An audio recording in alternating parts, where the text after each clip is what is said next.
À la une de ce 13h, visité du ministre des Transports et celui des Infrastructures du chantier de l'aéroport international de Donsin, la délégation est allée constater de visu l'évolution des travaux.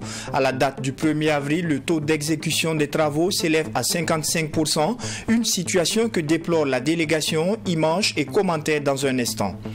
L'utilisation des réseaux sociaux dans un contexte sécuritaire difficile, on en parle également dans ce journal avec le fondateur de l'Institut supérieur de communication et de multimédia, Dr Cyriaque Paré.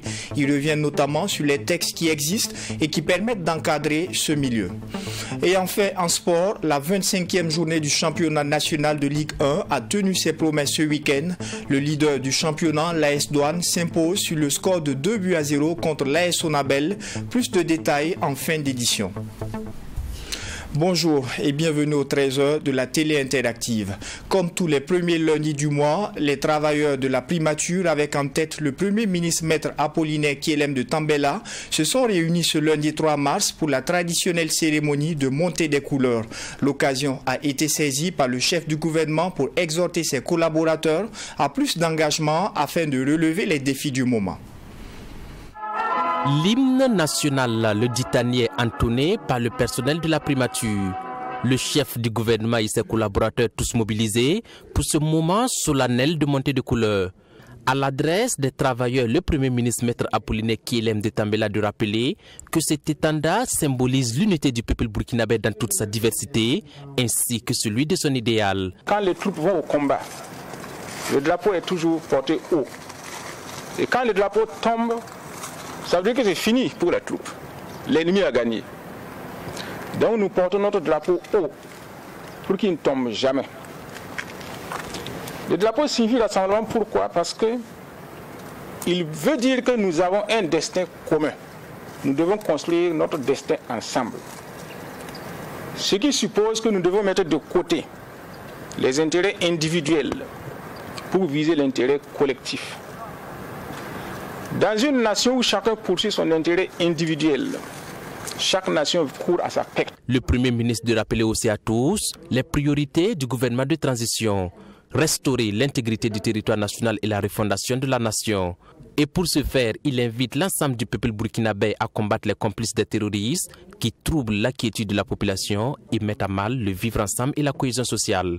Et actuellement, notre priorité, c'est la restauration de l'intégrité territoriale et de la sécurité pour tous. Donc quand nous nous retrouvons pour la montée des couleurs, cela veut dire que nous nous regroupons pour cet idéal-là.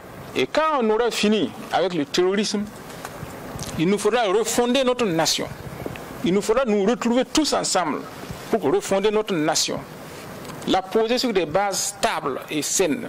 Symbole de rassemblement et de l'idéal, le peuple burkinabé est invité à rester uni autour du drapeau, engagé et déterminé afin de relever les défis du moment pour des générations futures. Le ministre en charge du transport et celui des infrastructures ont visité ce week-end l'aéroport international de Donsin en chantier depuis 2017. Ils sont allés pour constater de visu l'évolution des travaux. Pendant plus de 3 heures, la délégation a visité une dizaine de chantiers tout en échangeant à chaque étape avec les premiers responsables. Sur un ensemble de 26 lots, 15 sont en cours d'exécution et 11 autres attendent toujours de démarrer. Mamidriana Kamabou. Le ministre en charge des transports sur le site de l'aéroport international de Donsin, Roland Somda, est venu constater des visu l'état d'avancement des travaux. 3 heures durant, le ministre des Transports et sa délégation ont visité une dizaine de chantiers. Et à chaque étape, Roland Somda s'est imprégné de l'évolution des travaux. Après cette visite, le ministre des Transports déplore l'état d'avancement des différentes infrastructures. Sur un ensemble de 26 lots, 15 sont en cours d'exécution et 11 autres en attente de démarrage. Pour le ministre, ce chantier a connu un retard. C'est le lieu pour nous d'interpeller ici les entreprises, les missions de contrôle et aussi l'administration en ce qui concerne la MOAD. Il faut que nous puissions nous organiser de sorte à pouvoir juguler les difficultés qui nous empêchent d'avancer. C'est le lieu pour nous de rappeler aux prestataires que c'est le moment, il est temps qu'on puisse changer de vitesse et aller rapidement à l'exécution du travail à hauteur de ce qui leur a valu l'attribution du marché. Au cours de cette visite, le ministre Roland Somda a interpellé aussi les prestataires sur la qualité de l'ouvrage. En exhortant les gens à aller vite, nous n'occultons pas le volet qualité. Nous n'allons pas accepter des travaux au rabais.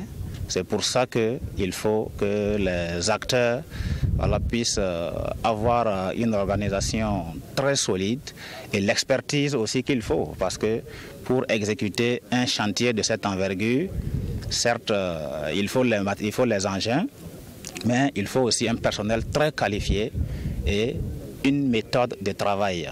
Le premier semestre de l'année 2024 était le rendez-vous donné par la Direction générale de la maîtrise d'ouvrage de l'aéroport international de Doncin pour la fin de travaux.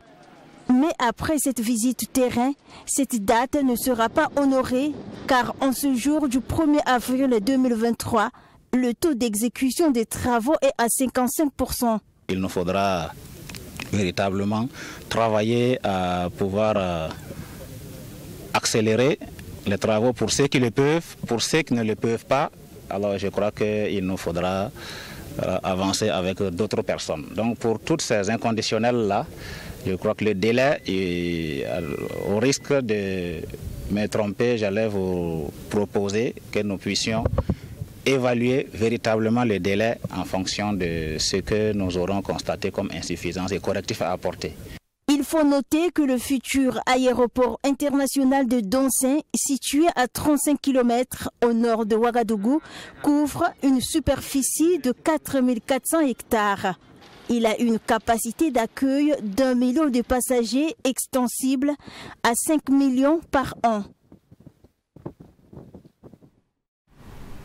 On s'intéresse à présent à l'utilisation des réseaux sociaux au Burkina Faso. Ces dernières années, certains internautes se sont illustrés dans la publication de messages d'incitation à la haine, d'appel à la stigmatisation des communautés, appel au meurtre et bien d'autres. Et ce sont là autant de publications dangereuses, surtout dans le contexte sécuritaire actuel du pays.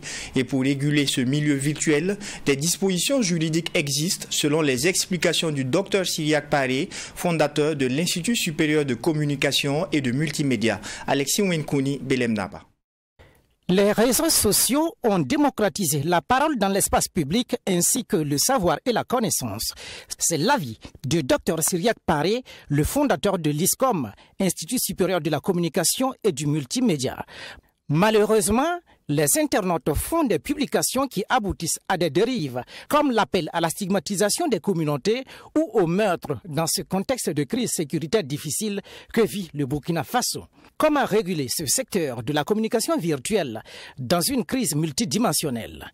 Pour le docteur Cyriaque Paré, des textes juridiques existent et permettent d'encadrer ce milieu virtuel. Dès 2018, on a enregistré de profonds changements dans le code pénal qui permettent de punir, de poursuivre, de punir les dérives sur les réseaux sociaux. Donc, le cadre juridique, les instruments juridiques que nous avons au Burkina Faso aujourd'hui permettent de punir les dérives. Du reste, vous avez suivi, il n'y a pas très longtemps, plusieurs, j'allais dire, leaders de mouvements d'OSC qui ont été arrêtés, jugés. Au-delà des textes juridiques, Dr Cyriaque Paré estime que l'autorégulation devrait avoir une bonne place dans les comportements des internautes. Elle devrait permettre à l'internaute de prendre conscience de l'importance de ce qu'il dit dans cette communauté virtuelle.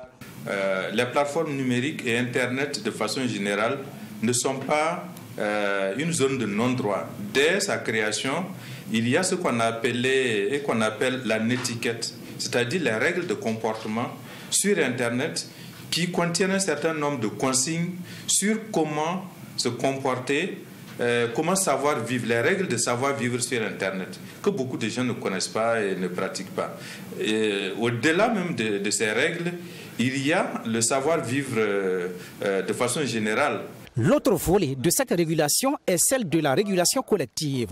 Autant que les populations sont utilisatrices de ces plateformes, autant elles doivent être des instruments de régulation de ce que les autres disent, sans en arriver dans le cadre juridique, martèle Dr Cyriaque Paré. Quand vous entendez partager, ça veut dire qu'on attend de l'interaction, de la réaction des autres citoyens qui vont réagir par rapport à ce qu'on a publié.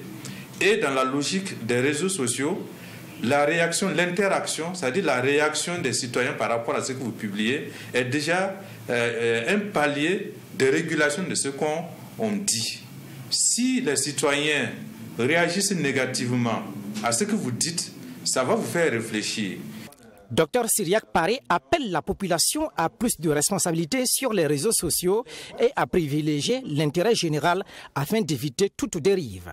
Des études avaient établi que dans un groupe, par exemple, il y avait 10% de gens qui parlaient effectivement contre 90% de leur cœur, c'est-à-dire des gens qui se contentent d'écouter, de lire ce que les autres disent sans réagir.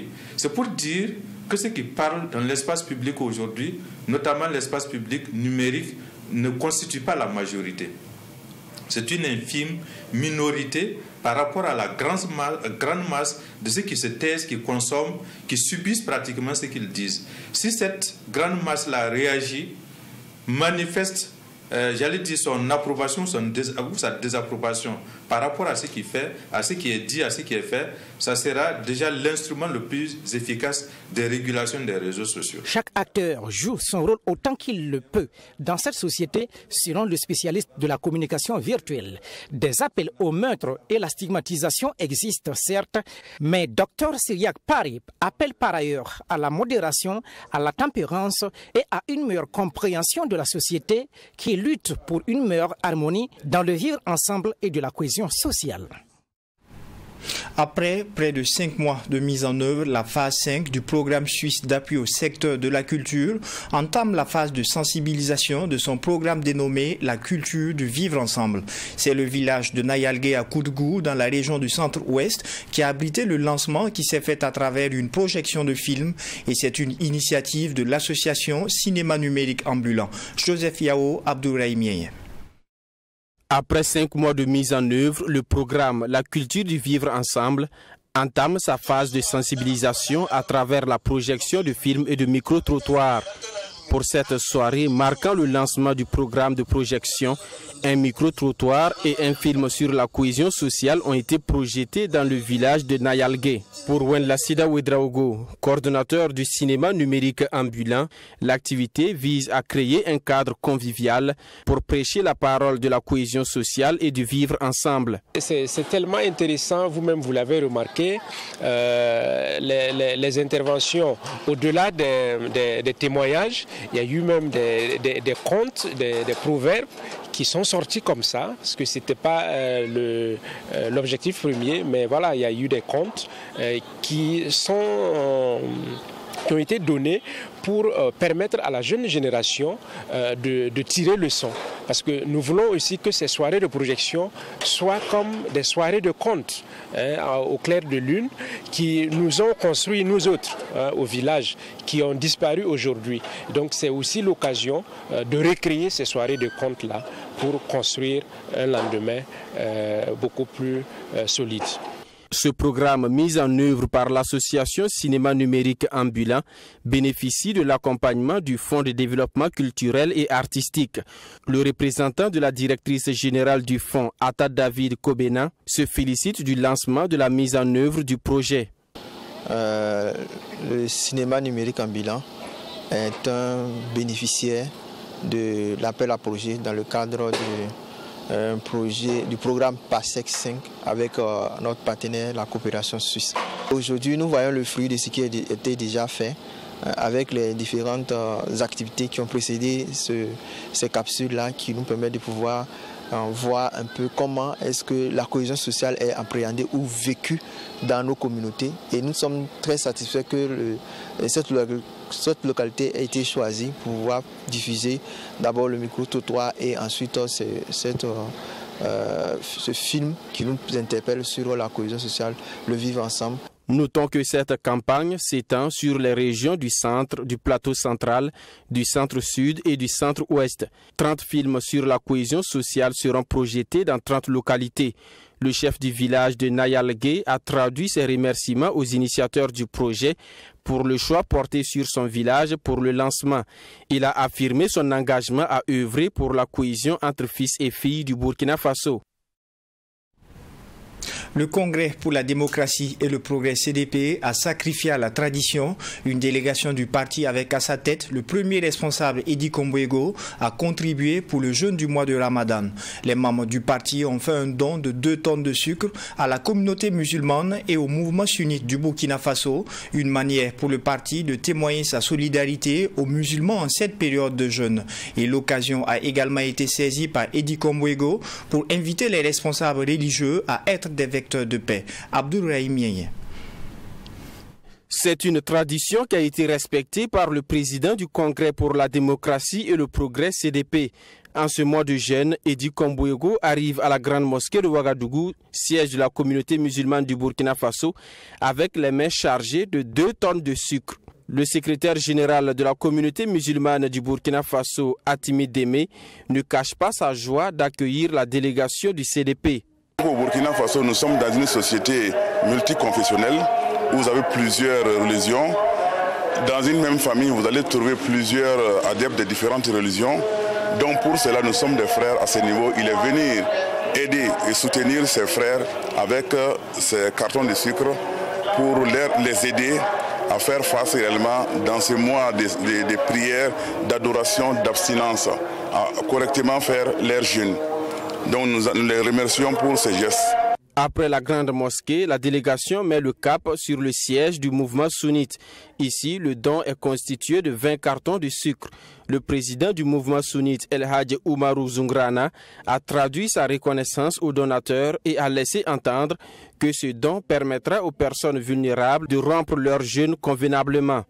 Vous savez que nous sommes dans le mois béni de Ramadan, donc ils ont apporté des sucres pour qu'on puisse prendre, donner aux personnes nécessitées. Donc vous savez que notre pays traverse une période difficile. Les CDP viennent nous donner en tout cas des coups de main pour que les frères là aussi puissent avoir quelque chose pour casser les carèmes. En tout cas, nous remercions beaucoup au président Edi Kombouego de cette geste-là. Du siège de la communauté musulmane au mouvement sunnite, la délégation du CDP a échangé avec les responsables musulmans. Edi Kombouego a invité les religieux à saisir l'opportunité de ce mois de Ramadan pour faire des invocations pour la paix au Burkina Faso.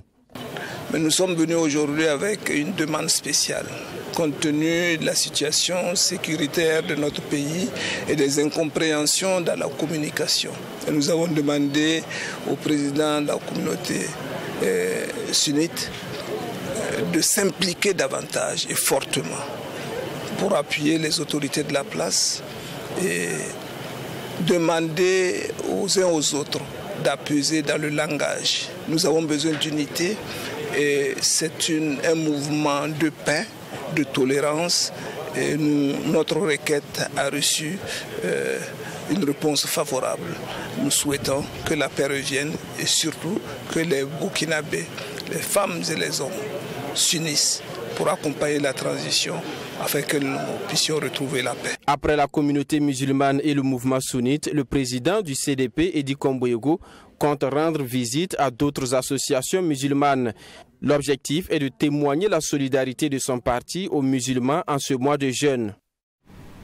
Parution d'un nouvel ouvrage du professeur Magloire Somé intitulé Catholicisme, pouvoir politique et changement social au Burkina Faso.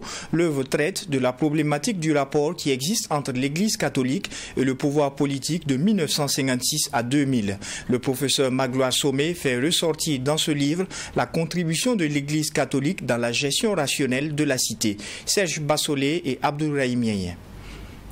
L'œuvre littéraire s'agrandit avec la parution d'un nouvel ouvrage du professeur Magloire Somé, Catholicisme, pouvoir politique et changement social au Burkina Faso de 1956 à 2000 est l'intitulé de l'ouvrage. Il est composé de 444 pages et subdivisé en 10 chapitres. À travers ce livre, l'auteur aborde la problématique du rapport existant entre l'Église catholique et pouvoir politique au Burkina Faso. J'essaie de retracer l'évolution politique du Burkina avec quelques interventions que l'Église catholique a faites lorsque elle avait jugé nécessaire de se prononcer sur l'évolution de cette situation politique. Lorsqu'il y a des crises majeures, l'Église catholique se prononce sur ces crises et fait des propositions de sortie de crise. Moi, je suis historien, je me prononce sur une question d'histoire. Maintenant, celui qui lit le livre et qui n'est pas d'accord, il peut écrire pour dire le contraire. Vous comprenez? C'est ça la science. Ça fait progresser la science. Lorsque quelqu'un écrit un ouvrage, si vous n'êtes pas d'accord, répondez par un autre ouvrage. À ce moment, ça fait progresser la science. Pour le modérateur Moustapha Gomnimbou, cette œuvre a de la valeur d'un point de vue scientifique car elle prend en compte la pluridisciplinarité et facilitera la tâche aux étudiants dans leurs recherches. Cet ouvrage rendra service non seulement aux enseignants-chercheurs, aux chercheurs étudiants, mais aussi à l'ensemble de la communauté scientifique. Elle oriente aussi les décideurs, les acteurs du développement, dont fait partie intégrante l'Église catholique. Elle est aussi d'actualité au vu du contexte national et sous-régional marqué par l'insécurité et qui entraîne l'instrumentalisation de la religion tant catholique que musulmane par certains acteurs dans l'arène politique.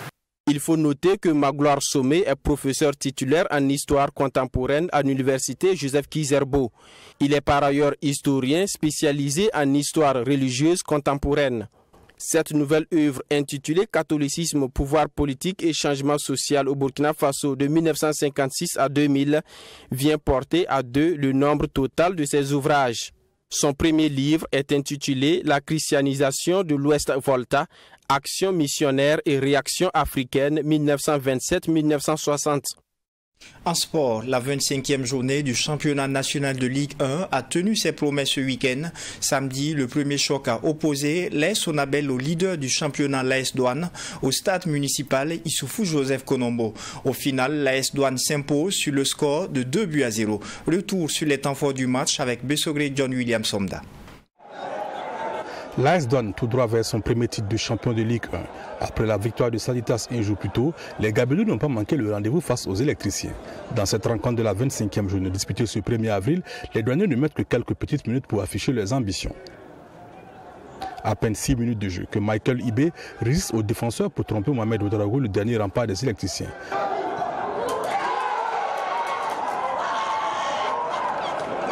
Un but à 0 en faveur de l'AS Douane qui reprend 6 points d'avance sur Salitas.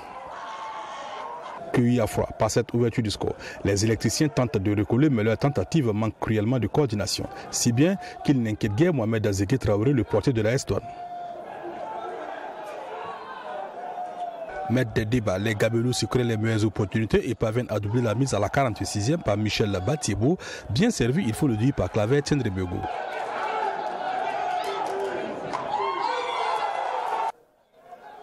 Deux buts à 0 en faveur de l'AS Douane au moment de regagner la pause. À la reprise, les hommes de Kamou Malo gèrent leur avantage, ne laissant que peu de possibilités à leurs adversaires. Au terme de la partie, Adama Baliman, le coach des électriciens, ne peut que regretter cette mauvaise opération réalisée par ses hommes. Bien sûr, si on perd les 3 points aujourd'hui, ce n'est pas intéressant pour nous. Mais je crois qu'on a toujours notre carte à jouer. Donc on continue le travail pour accueillir le match qui va arriver. Plus que jamais solidement installé en tête du classement, Kamou Malo savoure la victoire non sans se projeter sur le choc de la 27e journée qui l'opposera à Salitas. Un match qui pourrait s'avérer comme le tournant de la saison. Moi, à dire franchement, je ne me focalise pas sur Salitas. Salitas, c'est un adversaire comme tout le monde. Et je pense que cette équipe qu'on a eue ce soir bon, n'est pas une petite équipe. Donc si on peut arriver à atteindre ce match-là, effectivement dans les meilleures dispositions mentales suite à des victoires, bon, c'est la meilleure manière de préparer comme tu l'as dit. Voilà, et l'appétit vient en mangeant. Si d'aventure, ce match, c'est un match où l'adversaire devrait faire le jeu. Voilà, parce que ce n'est pas à nous de jouer, c'est à elle de gagner. Et nous, la parité au score serait un bon point pour nous. Pour l'AS Sonabel, c'est une défaite qui arrive au mauvais moment. Elle l'expose à la menace des équipes du bas du tableau. C'est donc dit que les électriciens se doivent de vite retrouver le chemin de la victoire afin de sauver une saison mal embarquée. La tâche s'annonce par contre plus aisée pour les Gabelous qui se doivent de remporter les 3 prochaines rencontres afin d'être sacrés champions. Ainsi s'achève cette session d'information de la mi-journée. Merci de l'avoir suivi.